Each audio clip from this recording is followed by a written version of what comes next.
Content ക്ഷാമം വരുമ്പോൾ post ചെയ്യാൻ വേണ്ടിയിട്ട് ഞാൻ എപ്പോഴും ഒരു വാട്ട് 18 ഡേ സ്റ്റോർ ചെയ്ത് വെച്ചിട്ടുണ്ടായിരിക്കും. അപ്പോൾ ഇന്ന് ആ ദിവസമാണ്. അങ്ങനെ രാവിലെ ബ്രേക്ക്ഫാസ്റ്റിന് അപ്പവും ഗ്രീൻ പീസ് കറിയുമായിരുന്നു. അതൊക്കെ കഴിച്ചിട്ട് നമ്മൾ നേരെ അമ്പാടിയിൽ പോയി. അവിടുത്തെ ഒരു ബട്ടർ ബൺ ഉണ്ട് കേട്ടോ, ബട്ടർ ഓർ ക്രീം ബൺ, പക്ഷെ അടിപൊളി ടേസ്റ്റാണ്. നല്ല സോഫ്റ്റ് സിൽക്കി ക്രീമാണ്. അതാണ് എനിക്കിതിൻ്റെ ഒരു പ്രത്യേകതയായിട്ട് തോന്നിയത്. അത് കഴിഞ്ഞിട്ട് വേറൊരു കടയിൽ പോയിട്ട് കാപ്പിയും സമോസയും, നല്ല ചൂട് കാപ്പിയും സമോസയും മേടിച്ച് കഴിച്ചു. പുറത്ത് അത്യാവശ്യം മഴയൊക്കെ പെയ്യുന്നുണ്ടായിരുന്നു.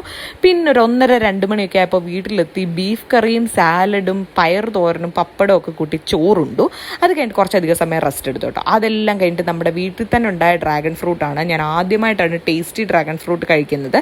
നേരത്തെ ഒരു ഡെയിലി വ്ളോഗിലും ഞാൻ ഇത് തന്നെ പറഞ്ഞിട്ടുണ്ട്. ഇതാ ഡെയിലി വ്ളോഗ് ഷൂട്ട് ചെയ്യുന്ന ദിവസം എടുത്ത ഒരു വാട്ട് 18 ഡേ ആണ്. അപ്പോൾ ഡ്രാഗൺ ഫ്രൂട്ട് ഒക്കെ കഴിച്ചു. അതിനുശേഷം കരിക്കും വെള്ളം കുടിച്ചു. അതിൻ്റെ അകത്തുള്ള സാധനമൊക്കെ കഴിച്ചു. അതെല്ലാം കഴിഞ്ഞിട്ട് രാത്രിയിൽ ബ്രെഡും ബീഫും വേണ്ടവർക്ക് അങ്ങനെ എടുക്കാം, അല്ലെങ്കിൽ ബ്രെഡ് ഓംലെറ്റ് ആയിട്ട് കഴിക്കാമെന്ന് പറഞ്ഞു. അങ്ങനെ ഞാൻ ബ്രെഡ് ഓംലെറ്റ് ആണ് കഴിച്ചത്. ഇതൊരു സ്നേഹപ്പൊതി വീഡിയോ ആയിട്ട് അടുത്ത ദിവസത്തെ വീഡിയോയിൽ ഞാൻ ബ്രെഡ് ഓംലെറ്റ് ഉണ്ടാക്കുന്നത് കാണിച്ചിട്ടുണ്ട്. അപ്പം നമുക്ക് അടുത്ത വീഡിയോയിൽ